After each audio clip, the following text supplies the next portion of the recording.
নমস্কার বন্ধুরা, আমি অর্পণ। আপনারা দেখছেন গ্রিন এগ্রিকালচার। বন্ধুরা, আজ আমি আপনাদেরকে দেখাবো কি করে বাড়িতে খুব সহজে আপনারা বনসাই তৈরি করতে পারবেন। বনসাই তৈরি করার জন্য আমাদেরকে কি কি ইনগ্রিডিয়েন্টস লাগবে এবং কি কি দিয়ে আমরা খুব সহজেই বনসাই তৈরি করতে পারবো, আজ আপনাদেরকে দেখাবো। তো চলুন শুরু করা যাক। তো বন্ধুরা, আমাদেরকে বনসাই করার জন্য সবচেয়ে প্রথম টিপস কি করতে হবে? সবচেয়ে প্রথম টিপস করতে হবে আমাদেরকে একটা সুন্দর গাছ নির্বাচন করতে হবে। যেমন আপনার স্ক্রিনের সামনে যেটা দেখতে পাচ্ছেন সেটা হচ্ছে অশ্বত্থ গাছ, বা আমরা আশুদ গাছও বলে থাকি।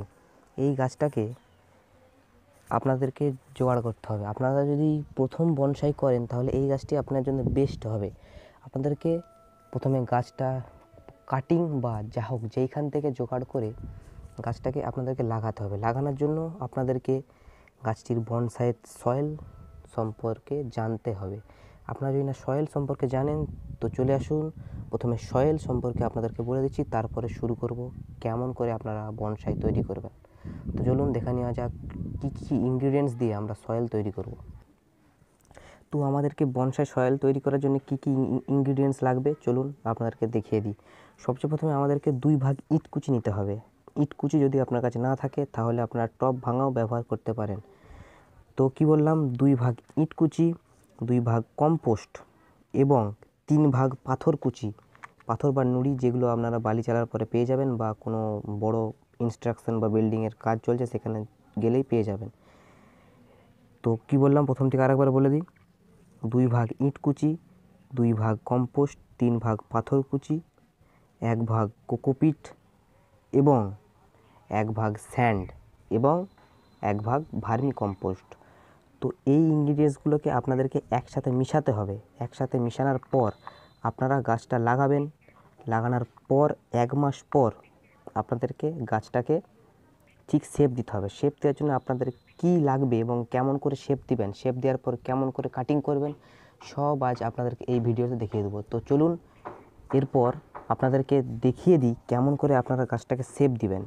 তো শেপ দেওয়ার আগে আমি আপনাদেরকে বলে রাখি যে এই ইনগ্রিডিয়েন্টসগুলো আপনাদেরকে মিক্স করার পর, গাছটা লাগানোর পর গাছটাকে আপনাদেরকে 2 মাস শেডে রাখতে হবে, কোনো সানলাইট যেমন না পায়, এবং সেখানেই জল দেবেন। এবং খুব সুন্দর ড্রেনেজ সিস্টেম যেমন গাছে হয়, জল দেওয়ার সাথে সাথে যেমন জল বেরিয়ে যায়, এবং নিচে জল জমে থাকলে রুট রট হতে পারে এবং গাছ মরতে পারে। তো চলুন দেখিয়ে দিই আপনাদেরকে কেমন করে আপনারা গাছটাকে শেপ দেবেন। তো আপনাদেরকে গাছটাকে শেপ দেওয়ার জন্য কী প্রয়োজন, এমনি অ্যালুমিনিয়ামের ওয়্যার বা অ্যালুমিনিয়ামের তার যেখান থেকে হোক জোগাড় করে নেবেন, যাতে খুব বড় তার হয়, গাছটার মাপে যেমন তারটা হয়। তো আপনাদেরকে শেপ দেওয়ার জন্য প্রথমে এটাকে 1 ইঞ্চি গাড়তে হবে। গাড়ার পর আপনাকে শেপ দিতে হবে। তো চলুন দেখিয়ে দিই আপনাদেরকে।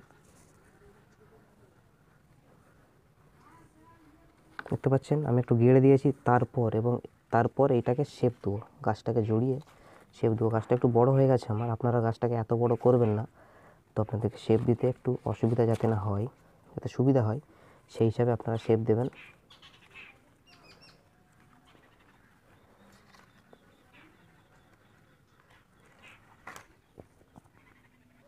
তো দেখুন আমি অ্যালুমিনিয়াম তার দিয়ে জড়িয়ে দিয়েছি।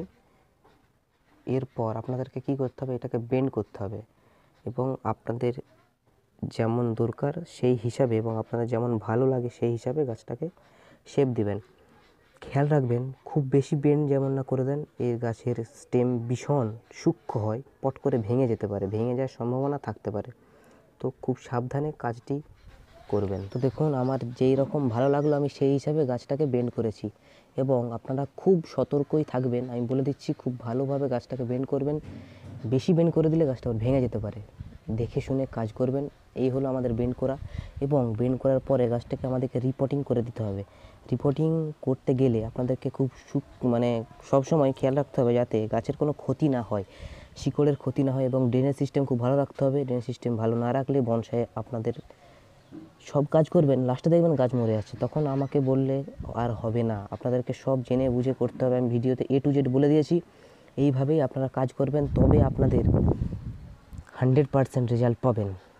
এবং এরপরে আসছে আপনারা রিপোর্টিং করার পর আপনারা কেমন করে গাছটাকে কাটবেন।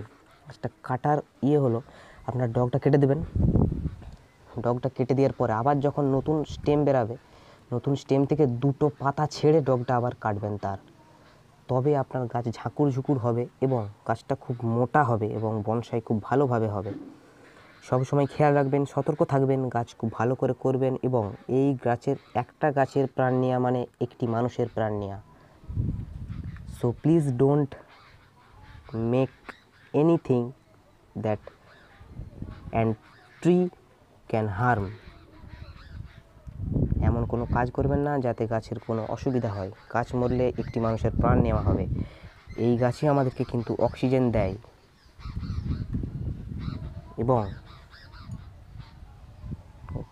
এরপর আপনাদের গাছে কি কি করতে হবে সেটাও বলে দেবো, কি কি খাবার লাগবে গাছে, কি কি খাবার দিলে গাছ টপ করে বাড়বে এবং কি কীটনাশক ব্যবহার করবেন। এই রকম বনসাইয়ে আপনারা কীটনাশক ব্যবহার করতে পারেন নিম তেল, ঘরে তৈরিও ব্যবহার করতে পারেন এবং কেনা নিম তেলও ব্যবহার করতে পারেন এবং 15 দিন অন্তর অন্তর মিরাকুলান্ট স্প্রে করতে পারেন। তো আপনারা আশা করছি আপনারা সব বুঝতে পেরে গেছেন। তো বন্ধুরা, এই ছিল আজকে আমার ভিডিও। আপনাদেরকে যদি ভালো লাগে লাইক শেয়ার কমেন্ট করতে ভুলবেন না এবং don't forget to subscribe to my channel and hit the bell icon and set it all, এবং বেল আইকনটাকে অলে করে দেবেন যাতে আমি প্রথম ভিডিও ছাড়লেই আপনার কাছে যাতে চলে যায়। এবং যদি ভিডিওতে কোনো খামতি থেকে থাকে বা যদি কোনো খারাপ হয়ে থাকে তাহলে আমাকে কমেন্টে নিশ্চয়ই জানাবেন। তো ধন্যবাদ, আমি ভিডিও এখানেই শেষ করছি, আবার দেখা হবে পরবর্তী ভিডিওতে। Let's enjoy.